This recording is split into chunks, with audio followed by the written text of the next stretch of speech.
Hello and welcome to this week's podcast. I'm Helen Tovey, editor of Family Tree, and with me is... Nathan Ward. Hello there. Hi, Nathan. Hi. Well, I've had a pretty good time. I haven't really accomplished anything, but I've had fun. How about you? I've tried to calm my mind, and now I feel really guilty. I'm saying this out loud, but I've done very little. But I felt really overloaded after like my initial splurge. Yeah. Right, okay, I will not let myself sit there for hours and hours and hours. I will just do a little small bit and feel content in that. So since we last spoke, I've got a couple of extra dates, like from my great grandparents? Oh, my great grandparents. So they're all ticked off now. So it was a small bit, but it's satisfying. I've filled that element of it, and I managed to stop, which was an achievement in itself. It is. Because sometimes if you get too addicted to something and then you have to make yourself almost go cold turkey, because if you've done too much family history and all the jobs are piling up around your house or in your life, things you should be doing, and then you think, oh, I can't actually take this in my life because it's kind of knocking everything else out of kilter. So you do have to rein it in a little bit sometimes so you're not too tired and then Yeah. hoovering and everything else. Well, I had so many names and dates swimming around my head. It was too much. But I've gone all in far too quickly, like I normally do. Let's just slow it down a bit. And then there's a part of me that I don't know if this is true or not, but obviously it is true. The further back you're gonna get, the harder it's gonna get. So I kind of want to savor and enjoy the discovery part that I know I'm actually going to be able to do now, as opposed to saying, right, let's get it all done, and it's done, and then I'm just stuck. I don't want to be in that position just yet. I want to, just nicely, wistfully just go through it all, find a few bits, and be really happy and satisfied. It sounds very good. It definitely does it gets harder as you go further back for lots of reasons. One is that, well, the first one is for each generation you go back, you're getting double the number of ancestors. So you go from your 8 times great grandparents to your 16 people in your great grandparent level. So straight away you've got twice the number of people you're looking for.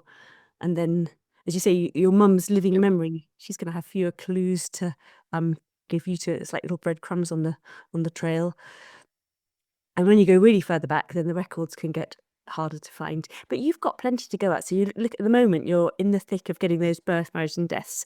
And then I don't think you've got into the census yet. So you're just going to love the census when you get onto that. So you've got lots to look at and look forward to looking at about all your people so far. And then you can even stick with doing your grandparents, your great grandparents and great grandparents, and then think, I'm not going to go any further back from it. I'm just going to pad them out. I'm going to get all of those siblings in, all of that we talked about. So you've got lots to do in a pretty nice time frame, because those Victorian records are so well kept and pretty comprehensive. Yeah, that's fab. I mean, I did have, I can't remember who I was looking at, but I did have a nosy at one entry on the 1921 census, and that obviously gave me siblings. And that, again, as I said before, I don't want to go down that path too soon, but I will. It's there, it's out there for me to find, isn't it? So that will be exciting. Yeah. Yes. Just try to keep myself calm and steady and enjoy it and not feel overwhelmed by it. That's my biggest challenge at the moment.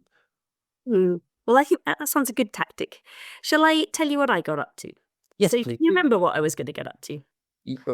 This was based on a reader question about, oh, you're challenging my memory now. A woman who might have been married twice, who might have had different parents, who might have had a different child, who might have lived in a different country. So no, I don't remember anything about it. It was something very confusing with lots of names and numbers. It was a reader who'd written in, and she had a problem that she couldn't work out what was correct, because she had a woman named Maria Morris back in the early 1800s with one husband's name. Then Ancestry had given her a hint and it had a different husband's name. And then she went on Find My Past and it had that this woman had married twice, so that both husbands were correct. So then she was like, wait a minute, what's going on here? So she'd sent that in, and we had tried to brainstorm what she could do to try and find out the answer. And off the top of my head, I found even just getting the facts together in my head and putting them all in the ducks in a row, I couldn't even really do that, because it's hard to take in information when someone gives you a quick download stuff. Well, I mean, I read the question out and it confused me as I was reading it. It was full of names and facts and dates, wasn't it? So a lot to take in. Yeah.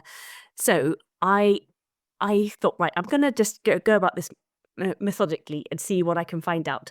So, spoiler alert, I have not solved the mystery, but I've had loads of fun in the process. And what I find fun is it's when you start on a new bit of family history, a new branch, or in this case, it's somebody else's tree, but it's the same difference. Then you have all of that blank canvas and all of that feeling of being a little bit at sea, and you haven't got a clue what's going on.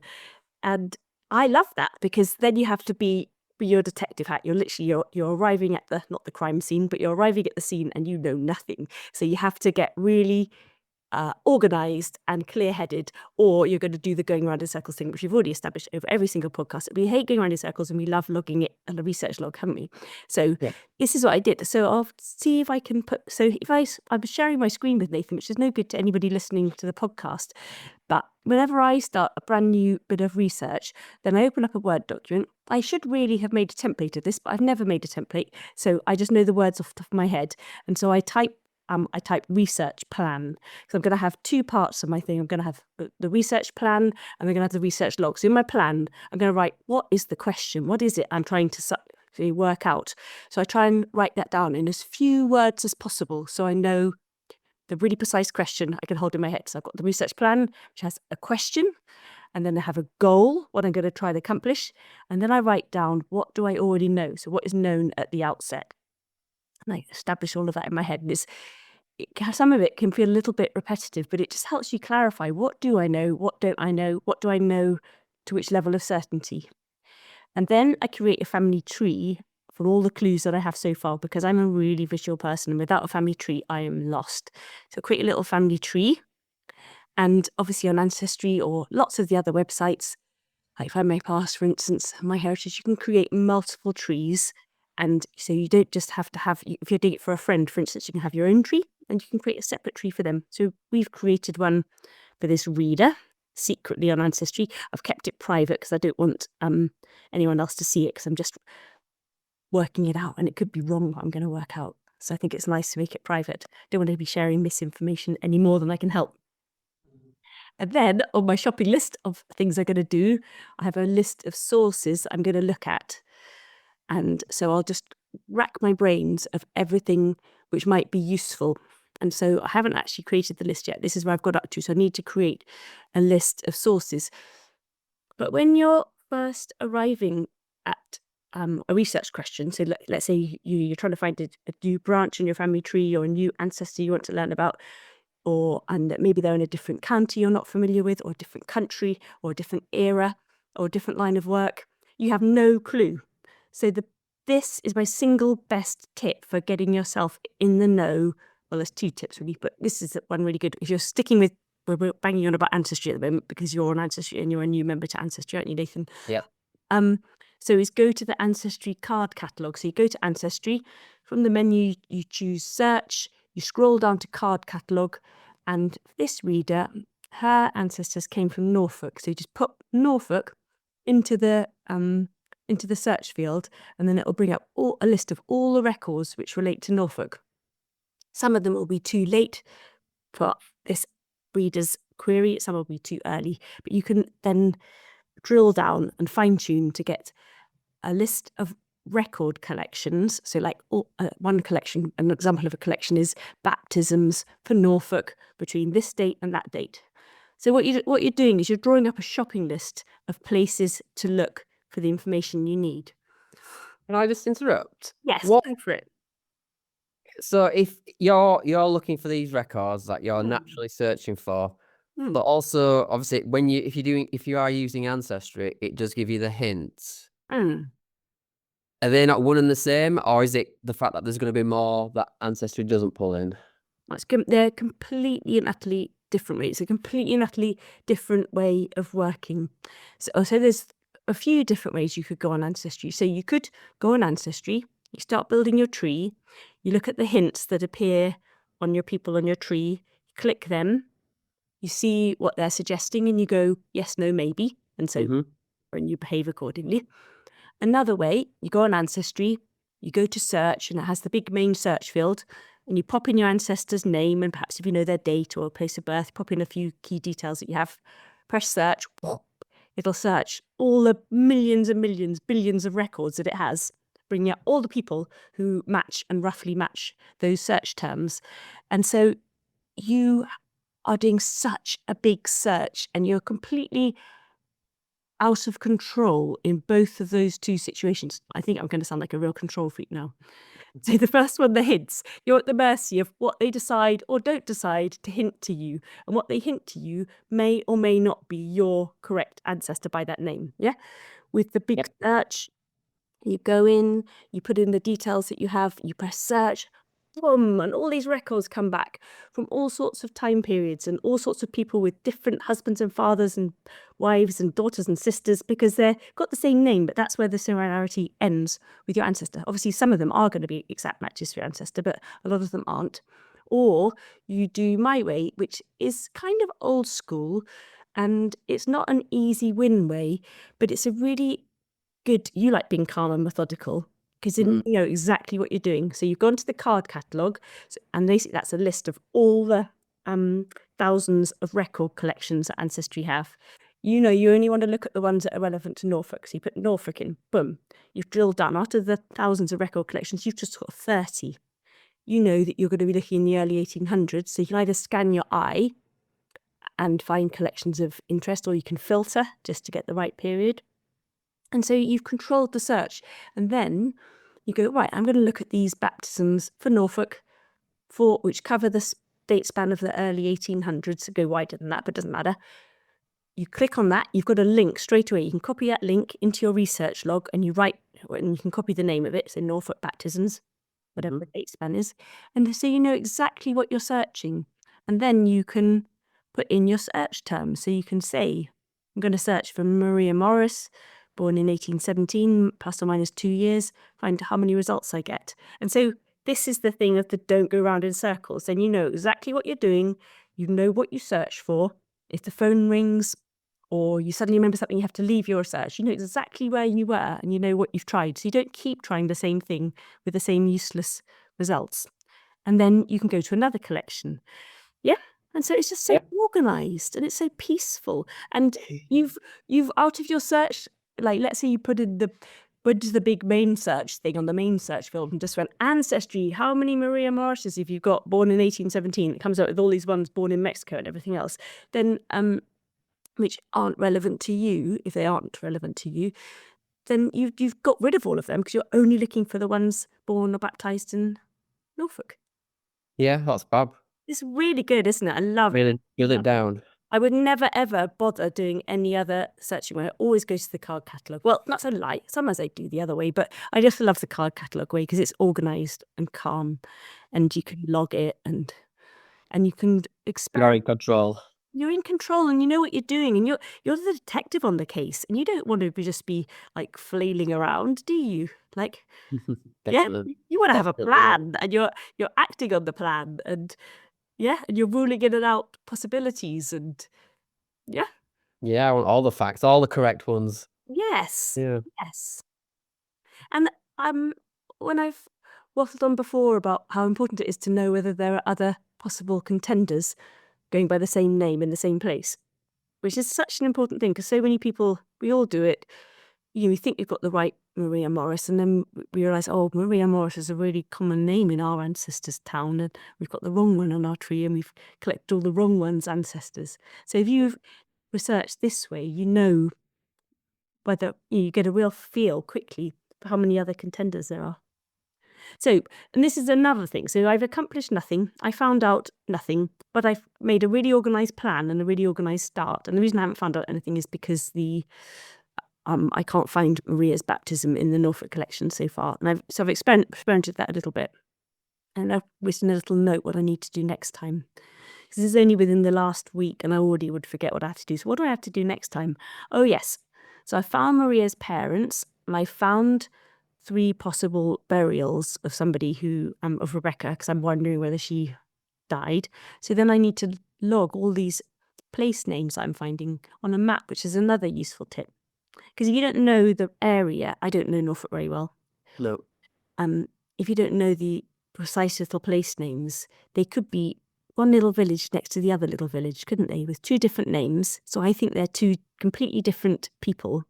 But actually, it could be the same person and they just got a slightly different address for one period of their life into another.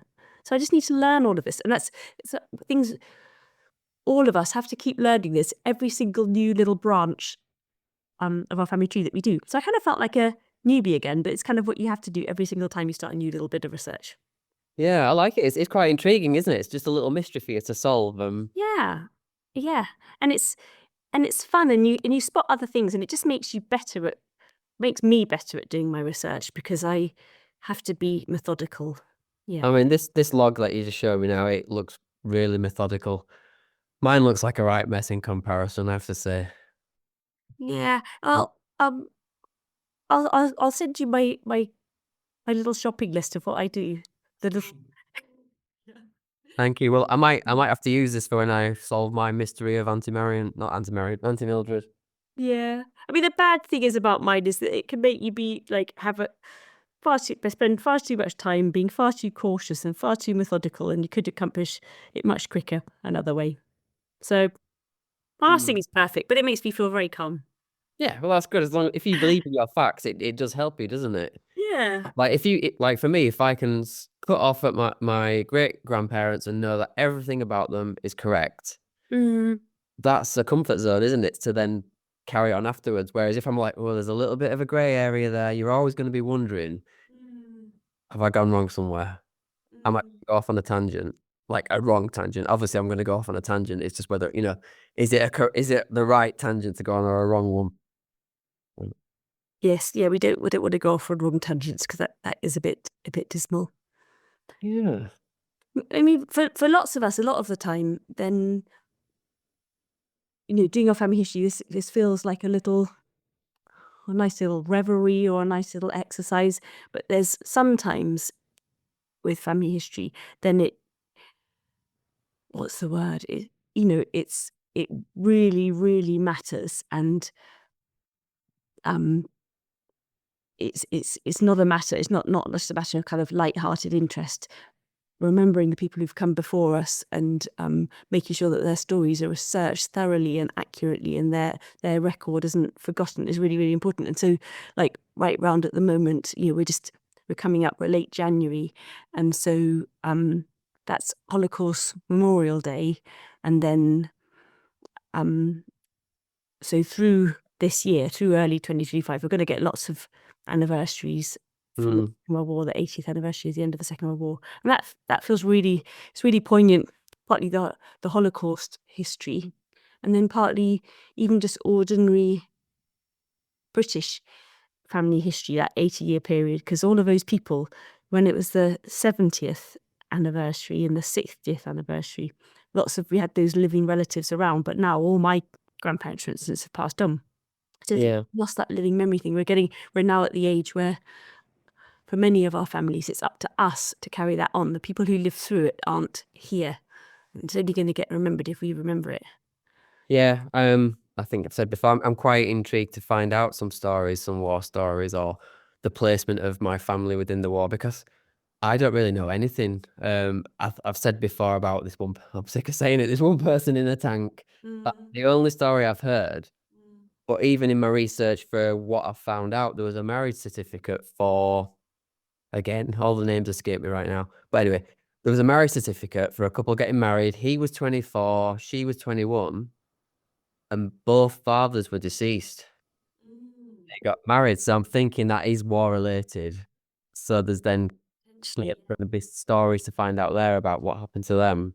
Uh, Because it seemed, we have got something. This is related to work. Sorry, Nathan, but at the end of April and beginning of May, then we're doing a military masterclass, and it's with this really fun guy called Graham Bandy, who is a military family historian, and he's going to be teaching us all how to research our military ancestors. So we need to get some more details about your tank man, and then you can join the military masterclass and you can learn all about him. Because military records are so fun because they're pretty difficult and they have loads of jargon that you just have no idea what they mean. But when you can understand what some of the jargon means, it's so satisfying and you feel pretty clever. Yeah. Nice. Yeah, well, I do think if it actually ends up being true, I think it's tied to the line of my Auntie Mildred. So hopefully in doing that, because I'm gonna make that my task for next week. I'm gonna follow that. That's gonna be my little mystery research project. Get to her. But I think if I get to her, then I might actually find the murmurings of this army story. So I'll let you know how I get on with that. I've got some. So I know about my grandparents and what they did in the Second World War. She says it very boldly and a sweeping statement. I know some of what they did. I know a little bit, but I've also got a couple of photos which I find intriguing. And one of them, on my granny, so my mum's mum, did have at least one boyfriend or a couple of boyfriends before she married my grandpa.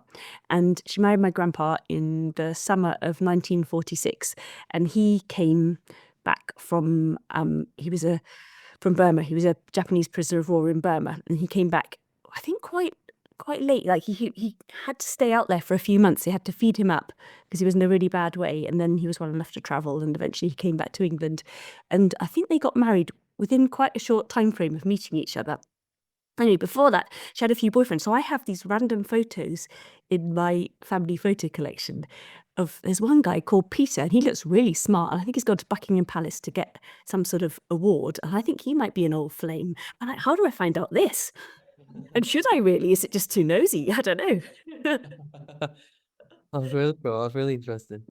And then this story, this is not our, well, it is it is one of our family stories, but it's actually nothing to do with our family. And I'm going to have to get the woman's name off my mum again. Anyway, so my granny used to have a gardener called Mr. Cheese, and Mr. Cheese apparently was pretty handsome. And one day, my granny was talking to, they had a person, my granny had 4 children very, very quickly after the Second World War, like proper baby boomer batch of babies. And a young woman used to live with them to help look after the 4 children. Anyway, my granny and the young woman are both chatting away about how gorgeous Mr. Cheese is. And my granny goes, "Oh, I'd happily run away with Mr. Cheese." And then they realise that the window's open and Mr. Cheese is busy outside doing the weeding. And when I say this, so there are fits of giggles. And then, so that's my granny's kind of little, it wasn't a romance or anything. So I don't want to cast any aspersions on her. She's a very honourable woman. And then the young woman who lived with them, I think she was eating breakfast one day and a letter arrived. And the letter arrived from this man in New Zealand who fancied the young woman and said, "Come out to New Zealand, marry me, we'll have a great life together." And so she was all obviously in a complete fluster about this. And she decided, yeah, I'm going to go. So she went and she married him. They lived happily ever after. They had loads of kids and grandchildren and everything else. My mum even knows this woman's name. So I would just love to find out who was Mr. Cheese, is one mystery, completely unimportant really, and I shouldn't go down these rabbit holes. And the other is, who was the young girl who was staying with my granny who had this Mr. Cheese episode? God, you could get so sidetracked with family history, can't you? It's crazy. And we clearly need to find out how handsome Mr. Cheese really was. We need a photo of Mr. Cheese. Yeah. Well, my grandpa was very handsome, so I think Mr. Cheese must have been really handsome. Yeah. Yeah. Wow. Who knows? Well, we can find out. That's your new homework. Yeah. What I've also got to do is make a list of all the waffle that I put in the podcast about Mike, so I don't keep telling everyone the same anecdotes. But I'll shout at you if you do. Don't worry. Shut up. We've heard this one before. Yeah. But anytime I mention, I'm not allowed to mention people in tanks unless I know any more information. Okay. I'd like to help you find out who Tank Man is. Yeah, I actually think. See, there's definitely something, because there's a local cenotaph in the village I was born in. Because obviously, yeah, it's all local.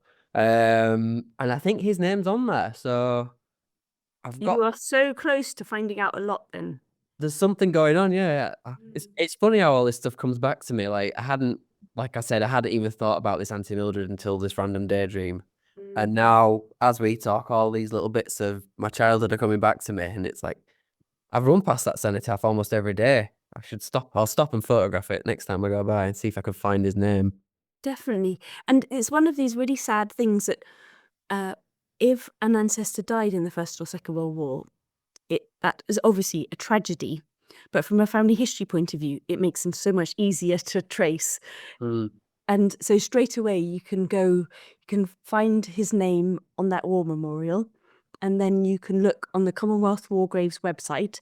And sometimes on the war memorials they include their regimental numbers, which is really, really helpful because there are so many hundreds of thousands of people recorded. You get multiple people with the same name. It's always that thing. Have you got the right person by the same name? So having their military number will help you establish whether you have. And then on the Commonwealth War Graves website, completely free to use, you may be lucky enough to find a photograph of the grave. You may find that they have next of kin information, which will help verify you have got your right man as well. You'll Yep. find out which unit he was in. You'll find out his date of death. You will find very often there are plans of the memorials and the graveyards, because obviously there's lots of memorials for lots of people went missing, so lots of people are buried, but lots of people aren't actually buried. They're memorialized because their bodies weren't found or identifiable. Or Sure. Yep. yeah, so that's a really exciting project to do, and it's accomplishable on the whole. Touch wood. Yeah. Really fun. I'll And work then on you can find out unit war diaries and find out what their units were up to on the date when he died. Oh my God, you're gonna have such fun. And the whole thing. I shouldn't sound so happy about this. Sorry, it's just the research is fun. But even though it's not fun, the topic. So I'm sorry Yeah. if I was really disrespectful, everybody. Totally understand though, because it is like that exciting part for me. Like when you were talking about medals and I forgot what they're called now, the ribbons with the colours on and things like that. That's really intriguing, and just to have some element of that to research, it does sound fascinating. Hopefully, I'll have a story. We'll soon find out, I guess. And the Second World War medal index cards, I hope I don't get this wrong. I think they've only recently come available online on Ancestry at the end of last year. And this is a really big deal. So for the last, I don't even know how long, 10 or 15 years, we've had access to the First World War medal index card. So why that's good, it's like a big resource holding well, for the First World War, it's a really comprehensive record and has most of the people who served in the British Army in the First World War. So even if your ancestor was an officer or a soldier, you're going to be able to find them. But then for the Second World War, that wasn't available, and now there is a more comprehensive index, but it's not as comprehensive as the First World War, but it's still a really good starting point. So if you find their details in there, it'll say what medals they got, and then you can Google pictures of the medals and learn what the eligibility criteria was, so you'll know why they got the medal, which is cool. Right. That is really cool. Yeah.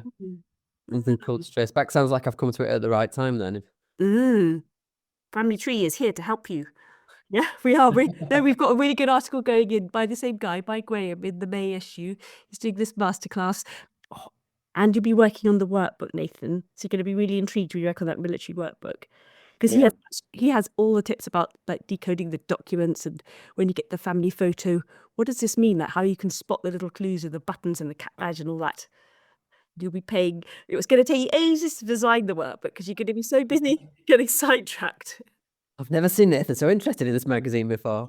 It's taking so long. Well, Yeah.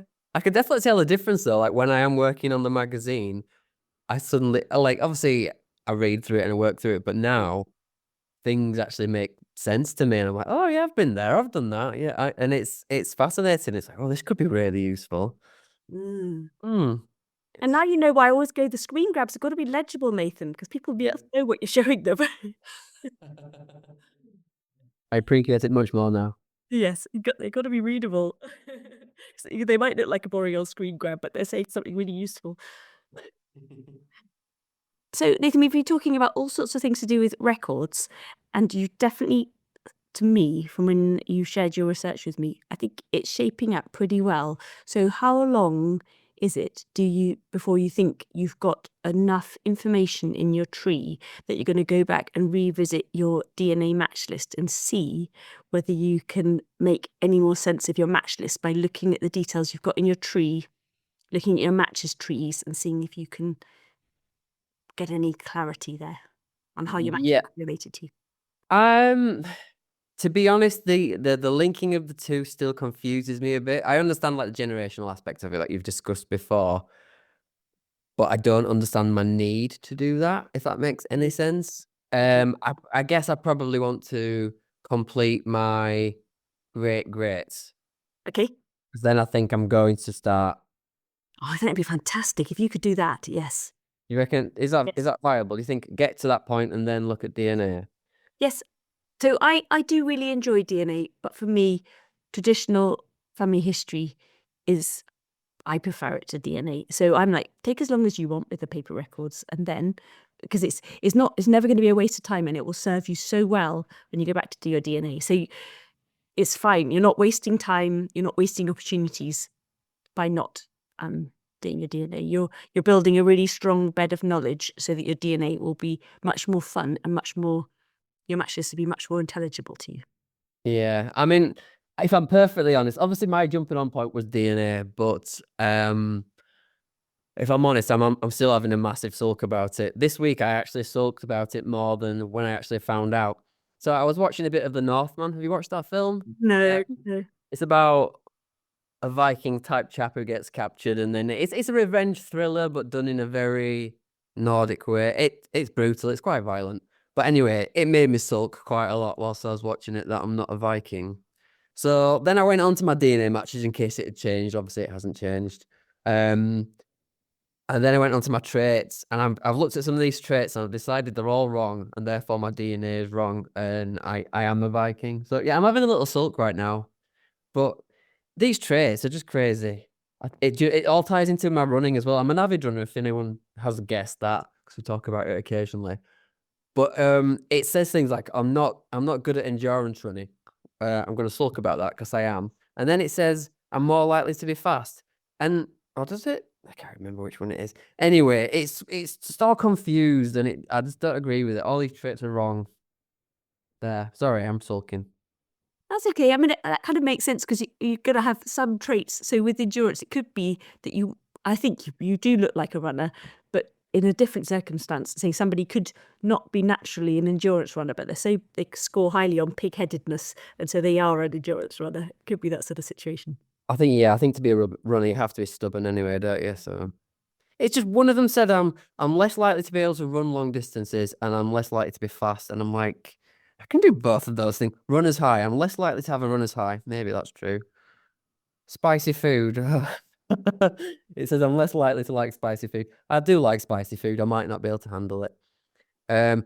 Yeah, speedy. Less likely to be speedy when playing sports. It says slower, right? And then the next one, sprinting. Likely to be a sprinter. Yes, I am. So which one am I? Am I slow when I'm doing sports, or am I speedy? It's wrong. I'm a Viking. There. Solved it. Solved it all. Mm. I've got, when I give you information off the top of my head, and I do it's I'm trying to be as accurate as possible, but it's very much in the moment, and sometimes it's not quite as accurate as I might So wish. So I've got a little confession. I've got another confession. you're basically saying you've just been lying to me the entire And not lying, just not being as accurate as if I was writing it down on paper and then reflecting for a nanosecond before it came out of my mouth. So can I just give another little correction for some information I've given you? You can. Can I just have one more moan? Yes. It says I'm going to drink 5 cups of coffee a day, and I only have 2. So 100% Viking.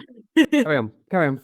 Okay, so this is not going to cheer you up because so I gave you false hope. I said that a few weeks ago, I can't remember when, you got your results back. You were sad about, this is what reminded me that I needed to own up to you. It said that you weren't a Viking. And I said, well, not to worry. They only test roughly about, I think it's 700,000 of your base pairs. And you've got 3 billion base pairs. So there's all those other base pairs which they haven't tested. So they might find out you're a Viking out of those ones.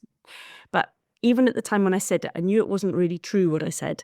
And I was just trying to cheer you up. But then I was like, oh, now I've given him false hope, and that's complete misinformation and everything else. So you're not a Viking. We know that. It's sad, and you're finding it hard to come to terms with. I'm trying to distract you with your family history, but sometimes it just bubbles up again, doesn't it? I'm bubbling up right now. But the reason you're not those other millions and billions of base pairs which haven't been analysed in this autosomal test, the reason they're not going to show that you're a Viking is because they're just the they're just like the chaff which go, yeah, Nathan's a human.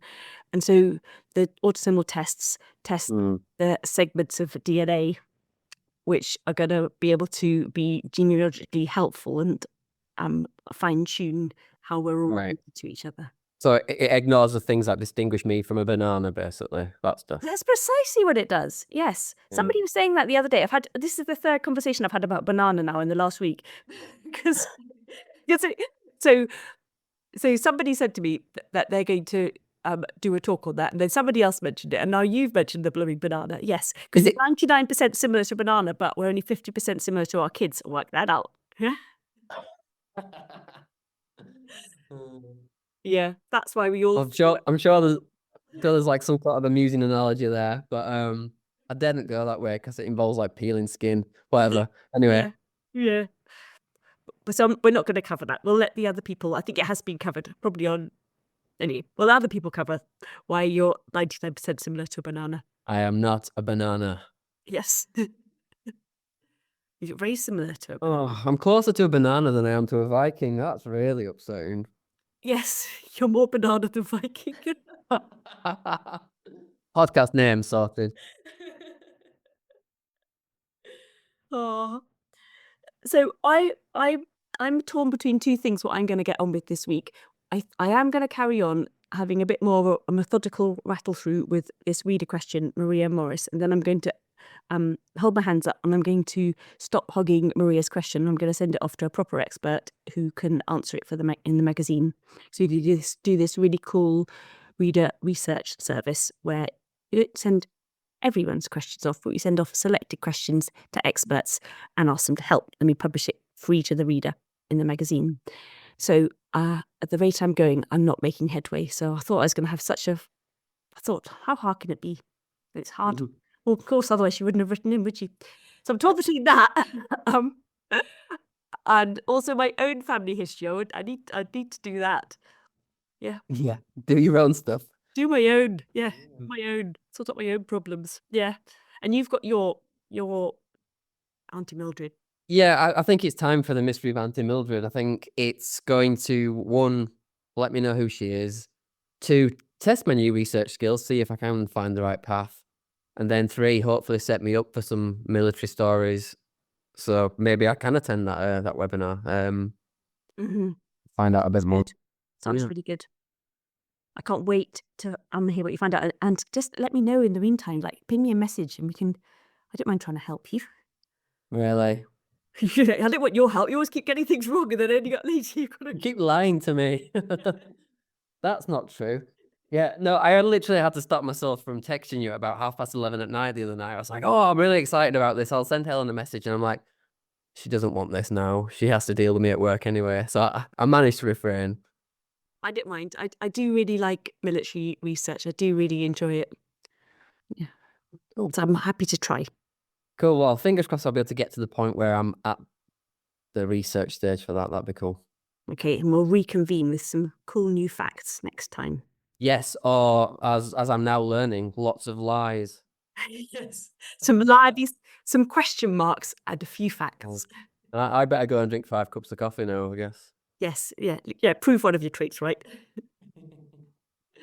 Bye then. Okay, thank you for listening. See you later.